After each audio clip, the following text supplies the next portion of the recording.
કબીર સાહેબે કહ્યું છે કે ટુકડો ભજન અને રોટલો આપ સૌ પ્રસાદ લેજો.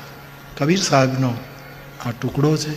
સવાર બપોર સાંજ જ્યારે જ્યારે અહીંયા તો આપ બધા પ્રસાદ લેજો એવી આપને, કારણ કે શાસ્ત્ર એમ કહે છે કે જે યજ્ઞ વિધિહીન હોય, મંત્રહીન હોય, દક્ષિણા વગરનો હોય અને અન્નદાન વગરનો હોય એને તામસ વિધિ ગીતામાં લખી છે.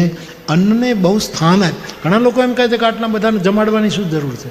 નહીં, ગીતા એમ કહે છે કે જે યજ્ઞમાં આપણો પ્રેમ યજ્ઞ છે એને તામસ યજ્ઞ ગીતાએ કહી દીધું કે જ્યાં વિધિ નથી, જ્યાં મંત્ર નથી, જ્યાં અન્ન નથી પીરસાતું અને જ્યાં દક્ષિણા નથી, આવા યજ્ઞોને તામસ યજ્ઞ ભગવદ્ ગીતાએ એની નોંધ કરી છે. મને શ્લોક અત્યારે યાદ નથી. તમને ભરોસો ન હોય તો કાલે શ્લોક હું લેતો આવીશ, ને ભરોસો હોય તો હું નહીં લાવું, પણ કદાચ તમારા મનમાં હોય કે આ બાપુએ ક્યાંથી કાઢ્યું, હું જે કાઢું છું એ તો પછી